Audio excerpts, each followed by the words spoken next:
Hello, today I'm excited to talk a little bit about the Spiritual Power Inventory tool that the Reclamation Collective has developed, and a little bit about why it's so important for us to be able to take inventory of the power dynamics at play in all our relations.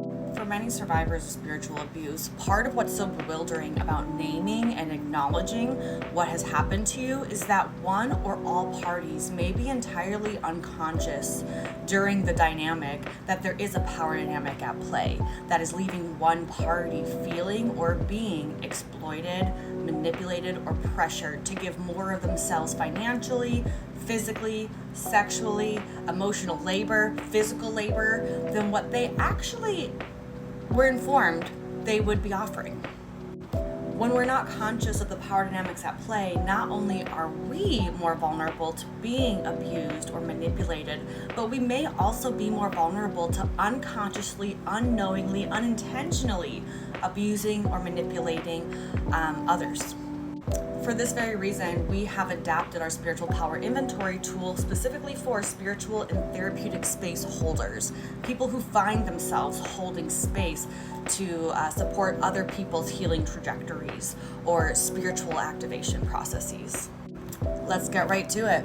The first question in this inventory process is, who are the communities or individual relationships with whom you hold power and influence? Who are the people who are coming to you, maybe on a formal basis, as a clergy member, as a deconstruction coach, as a therapist, as any other kind of teacher, healer, guru, healing artist? Who are the people who you have power and influence over how they are in relation with themselves, with others, with spirit, the divine, God? Where do you have that influence? Number two, do the people who you support have a way out? If any of those individuals within those communities were to interact with you in a way that left them feeling violated, manipulated, or abused, would there even be a way for them to get out of that relationship? What else might they lose in that process? Even if they legally or physically have a way, they have an exit door, no one's gonna stop them from leaving the room, leaving the church, leaving the space. What might they also be at risk of losing? For example, is there employment associated with their proximity to you, or to your congregation, or to your community where you hold this power? Would they lose their housing? Would they lose their entire social, emotional community, their entire network? Would they lose actual family members if they were to shift that proximity that they have to you? So this is an example too of are the clients you're working with voluntary?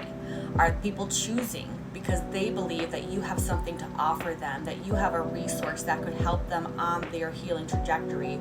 Or are they finding themselves working with you because a partner, a spouse, a parent, the court has said they must work with you? So not to say that that's all illegal or wrong or unethical types of dynamics, but that is a very important power dynamic to take inventory of, is whether or not these folks have a way out or an option to change their proximity to you. Question number 3 is there a system of accountability for that person to report any hypothetical abuse or misuse of power? It's important with this question to note that not all reporting protocols are actually about accountability.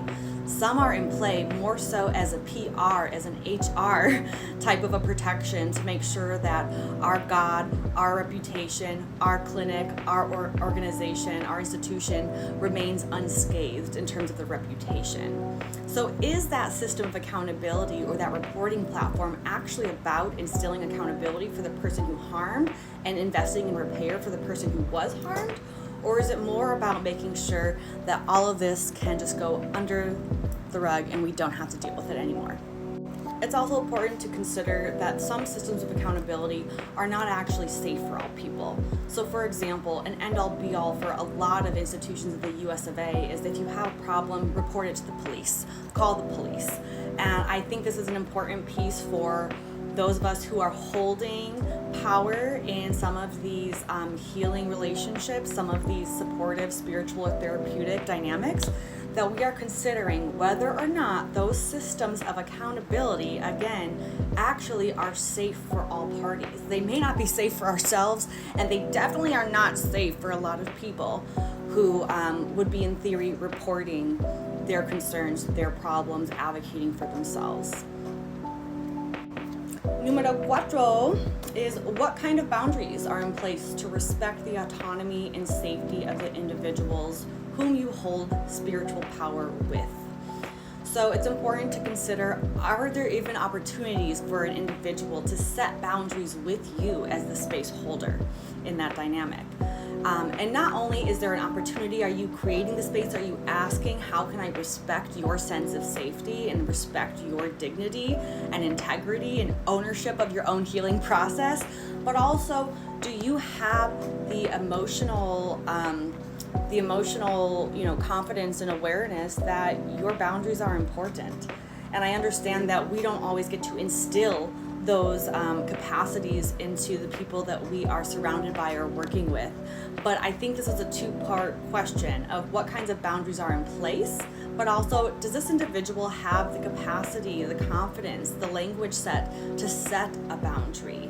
Have they come from a culture in which their boundaries isn't really even a concept because it never really mattered what makes them feel safe and what allows them to feel empowered in the process? And lastly, number 5, where does your supportive role begin and end? This is a scope of practice question. So what do you have to offer, and at what point would you refer folks on for more specialized support? It is important that we're not going to offer to be the end-all be-all, that I can heal you personally, or that I am going to be able to offer you all of the resource that you could possibly need or desire. In a lot of therapeutic containers, there's conversations around dual relationships, and I can't be your therapist and also be your BFF. I can't be your pastor or clergy member and also be trying to see my congregation as my dating pool. It may feel like some of these boundaries feel pretty cut and dry or obvious, but let's just be honest, based on statistics and what I am hearing from spiritual abuse survivors every single year, is that there's a lot of difficulty in discerning the answer to this question. And I think that if spiritual and therapeutic space holders can answer that question for ourselves on the front end of offering support and resource and guidance to others, I think we're going to protect ourselves and those that we're here to serve a lot more effectively.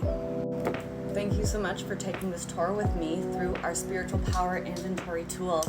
And if this was helpful and supportive to you in any way, know that this fall, starting in September, Janai Amen and myself will be co-facilitating a Spiritual Power Inventory Processing group specifically for spiritual and therapeutic space holders to really take a deeper dive, a 10-week